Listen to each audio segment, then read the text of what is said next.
राम राम भाई, आप सभी को। आई होप आप सभी स्वस्थ मस्त तंदुरुस्त है। मैं आपका स्वागत करता हूं चिरंजीवी क्लासेस पर।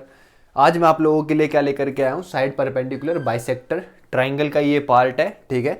और आपको पता है 4 सीवियन होती है, मैंने आपको ऑलरेडी बता दिया क्या एंगल बाइसेक्टर आपको मैंने पढ़ा दिया है, ठीक है। दूसरा मैंने आपको क्या पढ़ा है, दूसरा क्या पढ़ा है आपको मैंने, मीडियन पढ़ा दिया है। और आज मैं आपको क्या पढ़ा रहा हूँ, साइड परपेंडिकुलर बाइसेक्टर। क्या होता है साइड परपेंडिकुलर बाइसेक्टर, बताओ। साइड परपेंडिकुलर बाइसेक्टर क्या होता है, जो साइड को इक्वली बाइसेक्ट करे और साइड को इक्वली तोड़े।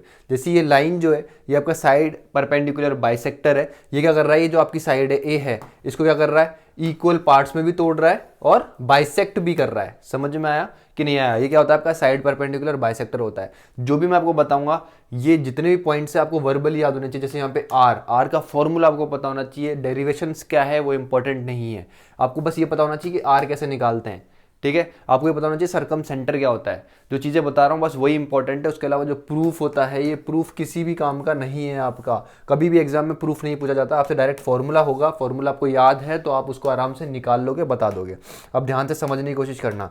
ये आपका एक ट्राइंगल है, ट्राइंगल में कितनी आपके साइड परपेंडिकुलर बाइसेक्टर कितने बन रहे हैं, 3 वर्टेसिस से 3 बनेंगे, 3 बन गए, ठीक है। जहां पर भी तीनों साइड परपेंडिकुलर बाइसेक्टर मिलते हैं उस पॉइंट पे, ये जो पॉइंट है आपका, ठीक है, ये पॉइंट है। अब इस पॉइंट को क्या बोलते हैं, इस पॉइंट को बोलते हैं सरकम सेंटर बोलते हैं। क्या बोलते हैं इसको, सरकम सेंटर बोलते हैं। समझ में आया? और इस सरकम सेंटर से अपन एक ऐसा सर्किल बना सकते हैं, ध्यान रखना इस पॉइंट को, ये क्वेश्चन पूछा गया है। इस पॉइंट से हम एक ऐसा सर्किल बना सकते हैं जो कि क्या होगा, तीनों वर्टेसिस से इक्वल डिस्टेंस पे होगा। मतलब यहां से लेकर यहां तक ये क्या बन रही है आपकी, आर बन रही है। ये भी क्या है आपकी, आर है। और ये भी क्या है आपकी, आर। तो एग्जाम में एसएससी में क्या पूछा गया है, एसएससी में पूछा गया है ऐसा कौन सा सर्किल है जो कि ट्राइंगल के तीनों वर्टेसिस से इक्वल डिस्टेंस पे होता है। तो वो कौन सा होता है, सरकम सेंटर होता है। समझ में आई 30 चीज। अब आपसे क्या पूछा जाएगा, सरकम रेडियस बताओ। क्या पूछा जाएगा, सरकम रेडियस क्या होगी, जो कि मैंने यहाँ पे लिखा है। सरकम रेडियस क्या होगी आपकी, बताइए। सरकम रेडियस क्या होगी,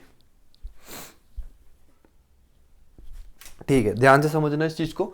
सरकम रेडियस क्या होगी आपकी, आर क्या होगी आपकी, आर होगी आपकी A into B into C upon 4 into area of triangle A B C. Area of triangle A B C, ये क्या होगी आपकी, आर होगी। हमेशा ध्यान रखनी है इस चीज को। समझ में आया? आर इजिकल्स टू क्या होता है, A into B into C upon 4 into area of triangle A B C होता है, ठीक है। आगे बढ़ते हैं, आगे बढ़ते हैं। आगे आपसे क्या पूछा जा सकता है, जो कि आपसे एक चीज बताओ मेरे को। कल मैंने आपको पढ़ाया था, परसों पढ़ाया था, एंगल बाइसेक्टर पढ़ाया था मैंने आपको। तो मैंने आपसे पूछा था वहां पे क्या, कि ये एक एंगल बाइसेक्टर है, ये भी एक एंगल बाइसेक्टर है, ये जो एंगल बनेगा वो कितना डिग्री होगा। तो आपने बोला था ये क्या होगा, 90 प्लस एंगल ए का हाफ होगा, यही बोला था। तो यहाँ पे भी तो इस तरीके से बनेगा। तो बताओ क्या होगा। अगर मैं दिमाग लगाऊं, थोड़ा सा जोर डालूं दिमाग पे, तो आप बोलोगे भैया कि ये जो वाला एंगल जो होगा, ध्यान से समझना, ये एंगल जो होगा, ये जो एक्स एंगल एक्स है इसका डबल होगा। ये क्या होगा, ट्वाइस होगा। सॉरी, समझ में आया कि नहीं आया, ये आपको ध्यान रखना है। क्या होगा, ट्वाइस होगा। सॉरी। अब ध्यान रखना कैसे होगा, मैं बताता हूँ। अगर मैं यहाँ से इसको जोड़ दूँ, वैसे तो प्रूफ की कोई जरूरत नहीं है, आपको पता होना चाहिए क्या, कि अगर ये एक्स है, ठीक है, ये आपका क्या है, साइड परपेंडिकुलर बाइसेक्टर से अगर ये एंगल यहाँ पे बन रहा है, तो ये अगर x है तो ये कितना होता है, डबल हो जाता है, ठीक है। अगर ये वाला एंगल जो है आपका y है, तो ये वाला एंगल कितना हो जाएगा आपका, 2y हो जाएगा। ये पूरा एंगल क्या है आपका, y है, तो ये कितना हो जाएगा, 2y हो जाएगा। और ये वाला एंगल अगर कितना है आपका z है, तो ये वाला एंगल कितना हो जाएगा, 2z हो जाएगा। अब ये कैसे होगा, कोई बात नहीं, मैं बता देता हूँ। वैसे तो जरूरत नहीं है इस चीज़ की, बट मैं फिर भी बता देता हूँ आपको। ध्यान से समझना क्या होगा। ये आपका एक ट्राइंगल है, ठीक है। अब देखो,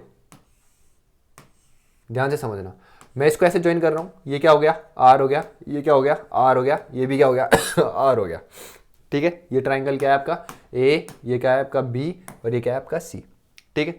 अगर मैं इस ट्राइंगल की बात करूं तो ये साइड इक्वल। अगर इसको एक्स मानूं तो ये भी कितना, आप बोलोगे एक्स। इसको वाई मानूं तो ये भी कितना, आप बोलोगे वाई। हो गया।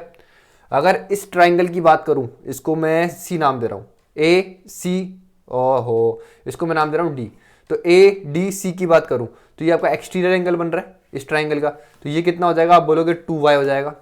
ये वाला एंगल कितना हो जाएगा, ये भी एक्सटीरियर एंगल हो गया, तो ये कितना हो गया 2x हो गया, तो ये कितना हो गया 2 आपका कॉमन आ गया x प्लस वाई हो गया कि नहीं हो गया। ये वाला एंगल कितना था x y होता, तो ये कितना हो गया 2x प्लस वाई हो गया, ट्वाइस हो गया उसका। समझ में आया? आगे बढ़ते हैं।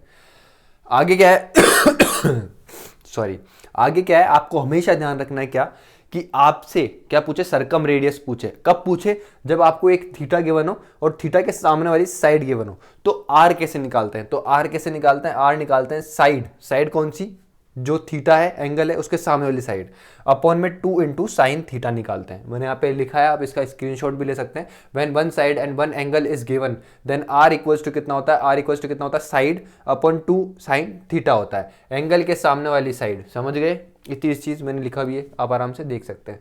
इस पे आता हूँ क्या पॉइंट है, एसएससी में पूछा गया है क्या कि एक्यूट एंगल ट्राइंगल जो होता है क्या, एक्यूट एंगल ट्राइंगल, ठीक है, इसके अंदर सरकम सेंटर कहाँ होता है, तो आप बोलोगे क्या होता है, यहाँ अंदर होता है। बताया ना, देखो ये सब एक्यूट एंगल ट्राइंगल ही थे, तो इसमें क्या था, आपका अंदर था। ये आपका राइट एंगल ट्राइंगल है, क्या है, राइट एंगल ट्राइंगल, ठीक है। और ये कौन सा है, तीसरा आपका ऑब्ट्यूज ट्राइंगल है, ठीक है। अब ध्यान से समझने की कोशिश करना, राइट एंगल ट्राइंगल पे हमेशा जो सरकम सेंटर होता है वो कहाँ होता है, हाइपोटेनस पे होता है। क्या होता है, सरकम सेंटर कहाँ होता है बेटा आपका, हमेशा कहाँ होता है, सेंटर पे होता है, ठीक है। अब इसी में एक चीज समझ लो, ध्यान से समझने की कोशिश करना, तीन सेंटर सॉरी, सबसे पहला ग्रेविटी सेंटर कहाँ होगा, यहाँ पे होगा, और यहाँ पे क्या होगा आपका, ऑर्थो सेंटर होगा। तो तीनों सेंटर क्या होते हैं राइट एंगल ट्राइंगल में, एक लाइन पे होते हैं। आगे बताऊंगा जब ये ऑर्थो सेंटर, ये ग्रेविटी, ये तो पढ़ा ही दिया मैंने आपको, ग्रेविटी सेंटर कैसे बनता है, सरकम सेंटर पढ़ा दिया, ऑर्थो नहीं पढ़ा है अभी तक। तो ये क्या है, आपको ध्यान रखना है, राइट एंगल ट्राइंगल पे तीनों सेंटर क्या होते हैं, एक ही लाइन में होते हैं, ये आपको हमेशा ध्यान रखना है, ठीक है। अभी क्या है आपका ऑब्ट्यूज एंगल ट्राइंगल है। ऑब्ट्यूज में हमेशा आपको ध्यान रखना है, जो आपका सरकम सेंटर बनता है वो कहाँ बनता है, बाहर बनता है। कहाँ बनता है, बाहर बनता है, यहाँ बनेगा, ठीक है। बस आपको ये ध्यान रखनी चीज़ें। आगे चलते हैं, आगे यही थी चीज़ें जो आपके काम की थी, जो मैंने आपको बताया। छोटा सा वीडियो है जिसमें आपको ध्यान रखना है, सबसे ज़्यादा इंपॉर्टेंट चीज़ जो बनती है एंगल साइड परपेंडिकुलर बाइसेक्टर में, सरकम सेंटर बनती है, इसका आपको ध्यान रखना है। आर का फॉर्मूला क्या होता है, A into B into C upon 4 into area of triangle A B C.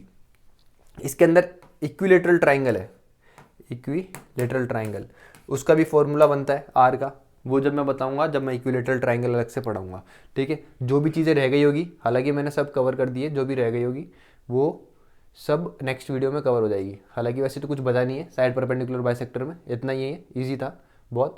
I hope आपको समझ में आएगा, और समझ में आया हो तो वीडियो को लाइक करो, शेयर करो, जितना हो सकता है उतना शेयर करो और सब्सक्राइब करो।